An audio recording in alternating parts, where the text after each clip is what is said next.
Hello and welcome to Stillness and Success. I'm your host, Mustafa Nuristani.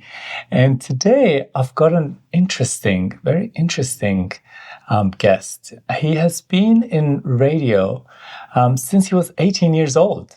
While everyone else was, kicking tires in the streets of Australia, this man was on radio live, and he's had some incredible experiences throughout this whole journey, meeting some amazing people all around the world. So I'm really excited to be talking to him today and seeing where this conversation leads to. Please, let's welcome Dean Thomas. Hi, Dean. Hello, Mustafa. Good to see you, my friend. It's great to see you. The suit is killer. I've never seen you look anything but immaculately sharp. Magazine quality. It's very consistent with you. Now, just so everyone knows, Dean is a very good comedian, so he's going to make me laugh the whole time. And there you go. It's already started. I just said to him before, I really need to make sure that I don't laugh too much because we have to have some kind of a normal conversation as well because, people want to know things about you. So, Dean, you started in radio at the age of 18. Yeah. Where were you? I was in WA and I wanted to be performative in some way in my life. That was something that I was given. I was always quite quick in class and seemed to make people laugh. So I wanted to do something with that. And I thought that was acting, But my sister was in radio and that was exciting to me. So I followed her into broadcasting and then at 18. My first job was warning people of dangerous cyclones. So WA was quite volatile up from a weather perspective, a lot of cyclones. So I was the guy at 18 that would get on the radio and say, hey, there's one coming. Tie stuff down. Okay, tie stuff down. But I said it better than that. Okay, Yeah, good. yeah. I'm glad. I'm sure you are really good at it. Yeah, while pretty you good. were, on air. Yeah. And then what did that lead to? You started with, warning people about cyclones, and then what did you move into? Yeah, then I would, on that same station, I'd start doing a different shift, like during the day, playing music, then into the breakfast show, and then I eventually got onto MTV for a competition where they were looking for a VJ, and I got quite far in that. And then a bigger radio network got me, and then I was there since I was 25 to 37. So that brought me to Melbourne, which I'm quite grateful for because I love this place. It's been wild, and I've got a great life here. So Now, Melbourne is amazing. I love Melbourne, and wherever I go, I've been everywhere around the world. I mean, not everywhere, but when I say everywhere, I've been to most places.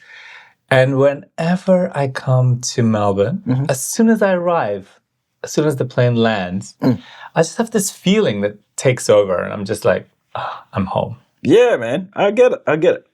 It's a warmth that I don't get anywhere else, and it's lovely. I feel like this is equally my home. I'm obviously from WA, but all my adult memories are made here, and this beautiful life I'm lucky to have here. So yeah. And you have got a great group of people around you. Yeah. And so now radio for a long time. Yeah. And then you moved into TV, television. and animation. So I just finished a season with my great friend. He did his own Tonight Show. And then we've just wrapped that up. But the whole time, me and my creative partner, David, have been developing a cartoon that got picked up by the BBC, which is just unreal. And we've been developing it for 7 years.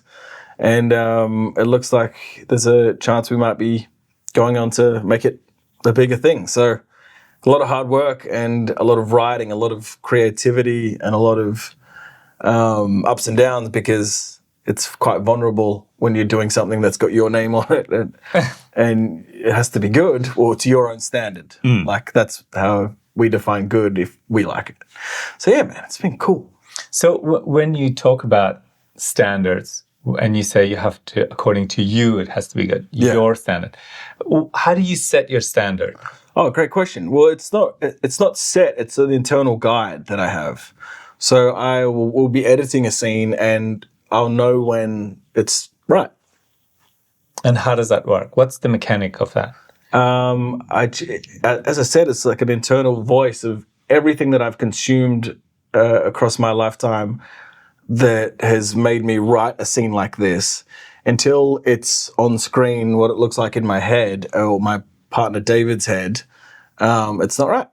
And this synergy that you have with David, how important is that in developing something really important? Oh, it's amazingly important, mostly because when you're in a writer's room and you think your idea is the strongest, you have to be open to the fact that maybe it isn't, and giving and taking. And that evolution has been huge for me at 39 now. It's something that I couldn't have navigated as a younger man, because you're still learning about process and about listening. It's really listening and being open to other ideas. So, yeah, when you're young and hungry, you want everything so quick, but you don't know you're not ready. And you don't, even if people tell you that, you don't believe them because you think you know everything.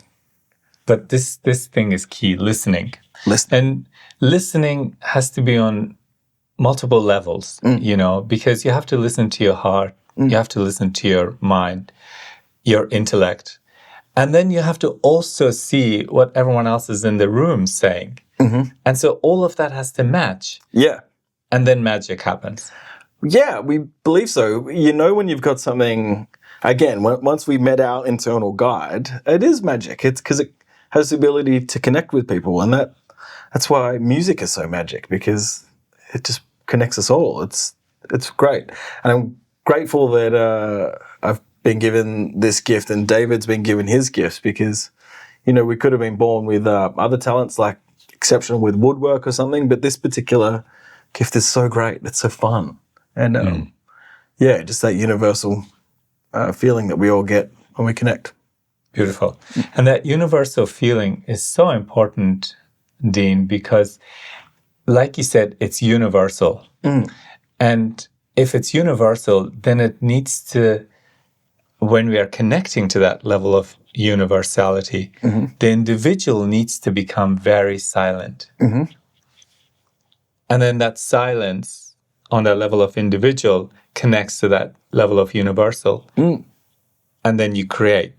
Agreed. Yeah. And that's what makes it so fun. Yes. Because you are creating from the field of infinite. And you're expressing the field of infinite. Yeah, that field of infinite is when I get that joyous burst of light when you hear a beautiful note in song. It's lovely. And why does that happen? Why does it happen that when we hear something like a note in the song and it inspires us, it's because that person who cognized that note was also on that level of that universal. I believe that, yeah, absolutely, yeah. And so that's why, this artistic work transcends all cultures and, creed and all of these relative values that we create boundaries. I'm like this and I wear this and I eat this and so I'm this. But that's also changeable. It's so finite. Agreed, yeah. And I've always felt like even from a young age, a separation from, my identity, name and address to that inner feeling. I always felt they were quite separate. One felt older and the other felt more temporary. So I could never articulate that until I was later. How beautiful is that? Because, I always also felt that everyone, my classmates, for example, they felt much younger for some reason. Like, I know what you're saying. Their ideas were, or their concept of the world. And I always felt really connected to someone who's like 30 years older than me. I know what you're saying, 100%. And I don't know why, but I'm grateful for it. You don't know? Yes. Good. well, maybe, I don't know if we want to get into the why right now, but, the whole idea of, having a wise soul that is, inhabiting this physiology and that intelligence that it carries with it into this life, maybe is some sort of a why that could give us a bit of an indication of why is it that I feel much older while I'm looking so young in your case. Because But I must stress that it's not hubris when we say we felt older or wiser. It was just a distinct feeling. Like, it's not me sitting here going, I was smarter than anyone else. It was just a cellular feeling. yes, absolutely. Yes. And that's really important because we don't want to say like, oh, I'm better somehow. That's not what we're saying at all. 100% no. No, what we're saying is somehow I just felt more connected to people who are 30 years older than me. Yeah. And when they spoke, it makes sense. But when my younger friends spoke, it didn't make as much sense because I felt it was a little bit short-sighted. Yeah. You know what I mean? Yep. I couldn't understand more and went through that. Great. Let's take a break. Let's have a cup of tea. Cool. And so this is sent to us by Maharishi Ayurveda. Nice. It's Vata and Pitta tea, or is it just... No, it's both Vata tea. I know from the label. And so what this does is that it's very calming. Not that we need any more calm. I think we're pretty calm.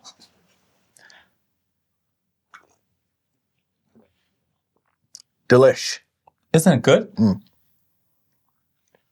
Now, what happens with Maharishi Ayurveda teas is they're all sourced organically. And when they make their products, they actually listen to some beautiful recitations that enliven the laws of nature in the awareness of the producer.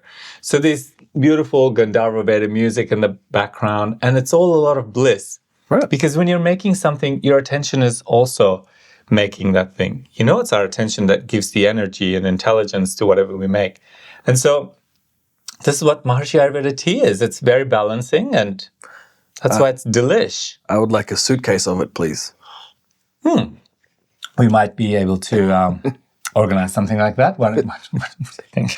A suitcase of Maharishi Ayurveda teas for Mr. Dean Thomas. Great. So then you moved into television and you moved into animation. And now you didn't tell us about the name of this cartoon. Yeah, well, it was called, when we developed it, Childish Dino. And called that for a couple of reasons. A huge influence is an artist called Donald Glover, who went by a name of Childish Gambino. But that's just wordplay because it rhymed with Dino. Childish because it's an 8-year-old with my voice, and I experience my childhood and the challenges and moments that I experienced. So we've channeled that and put it into this little boy, and we put it online, and it got quite a bit of attention on TikTok, well, enough to get us into some film festivals.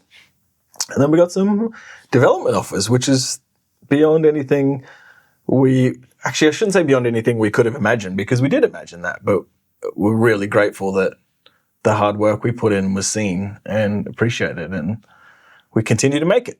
It's really fun. It's great. And we're going to, like we're talking about with music, we want to connect people through it and through this robust kid that will make you laugh. So it's what we're doing it.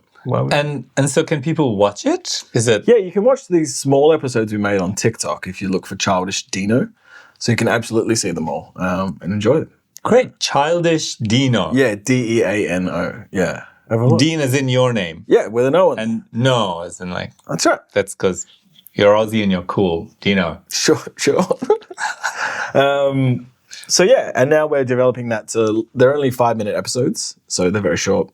And now we're developing half-hour series. So what I really enjoyed learning TM is for creativity and slowing down things and getting perspective, and it really helps with the writing process. So, how did you come to TM? This is very different to every individual because right. I'm not going to tell you why, but why don't you tell us how was it that you found TM, and then what inspired you? What was that journey like? Yeah, well, it was a mixture of things. It was my influences that kept coming up in conversations I've heard of people that I admire greatly. But also I felt a deep spiritual connection. I think I'm not tied to any religious beliefs specifically, but I am spiritual, and I've always been really connected to that and didn't know how to tap into that or what it even meant. And learning TM, it sort of has made me closer to that source of light, I would say. So yeah, influences, people that I adored, and that curiosity about spirituality brought me here. And I'm really glad it did. It's been really good. How long have you been doing it now? Only 2 years. Yeah. Only 2 years? I mean, people, when they learn to meditate, like I've done a lot of meditations. The longest I stuck to something was like 3 weeks. Well, that's a great point, Mustafa, because I'm guilty of that with everything. Like, so to be still doing it is pretty amazing. Yeah. And I think speaks to its power. With me, with Transcendental Meditation as well, I learned in 2010. And, I lived a very glamorous life. And it seemed really beautiful on the outside and like that. But on the inside, I felt kind of empty, And this thing that you talked about, the spirituality thing, I'm a Muslim, and I didn't feel like I was connecting to God when I prayed. I didn't feel like, and all my Muslim brothers will out there hear this and think, oh my God, what is he saying? Blasphemy. But that's the reality. I didn't feel connected when I would pray. And it was a source of, sadness, because I was like, well, what does it mean?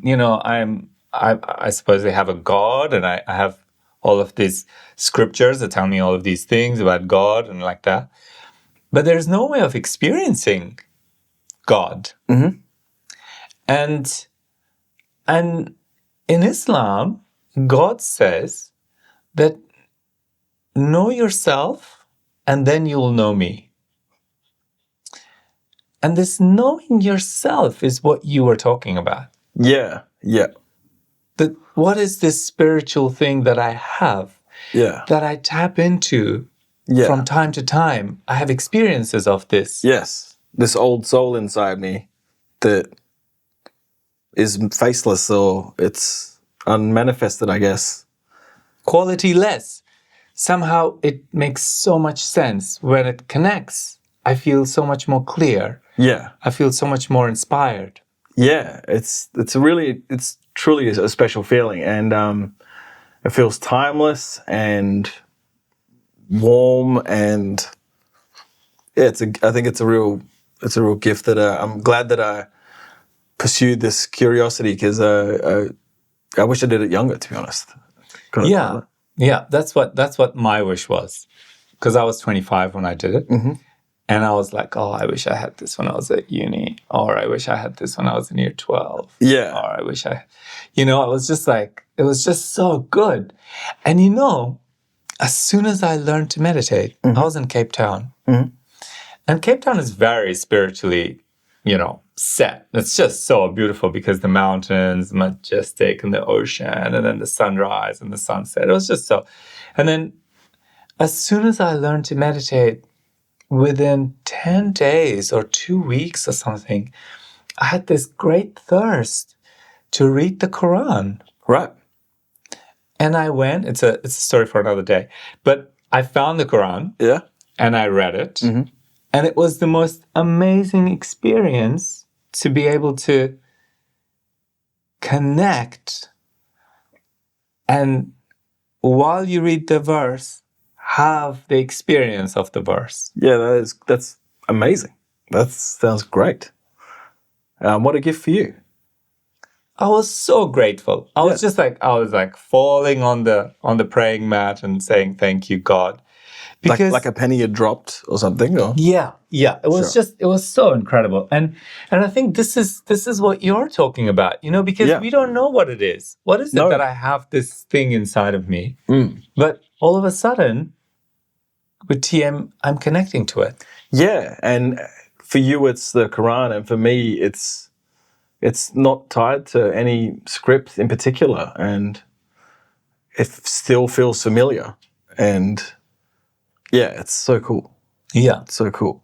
And just so you know, it's not just the Quran. No. When you practice TM, the waves on the ocean can be a source of great inspiration. Absolutely. When the light hits the water in little speckles, like it's your feeling of connection's wild. Understanding what an artist is trying to say in narrative and film, all of this is heightened. It's pretty cool, man. It's what we call refined perception. Right. Refined perception. We gain more refinement in our perception in TM. Mm-hmm. And so when we come out, we're able to enjoy life with much more grandeur, it's so much more, refined in all perspectives. And you look at the piece of art and you're like, oh God. Yeah. I still like to party with my friends, but not in a way that I used to. Like I used to, because I was sort of searching for answers in a way, was going too hard. And I still definitely go out and enjoy myself, but it's not the same anymore. I feel way more fulfilled holistically and way more conscious of what a gift life is. And yeah, it's really cool, man. It's good. Dean, thank you for coming. Hey, my pleasure. Always good to see you. It's been so wonderful to see you, and I'm so grateful for you making the time out of your busy schedule. I know how busy you are. It's a pleasure. I want to thank you as well for just teaching me. You're a great teacher, so I'm forever grateful, man. Thank you. Now here, you wanted some teas, and Maharshi Ayurveda knew that you were going to have some, so they've sent you this package. Man. That's cool. Yeah. Sick. You got some different teas there. Yep. And they sent me the pack like this. They're very kind over there in Maharshi Ayurveda. Thank you so much. And all the listeners can also go into show notes and get their special unique code, and they can get discounts on all of the Maharshi Ayurveda products that they have on their website. So check out that as well. Thank you, Dean. Thanks, man. And thank you. We look forward to seeing you next week when I'm joined by another incredibly interesting person who just is going to inspire us and give us some more bliss to listen to. So thank you for your time, and looking forward to meeting you or having your company next week. Take care.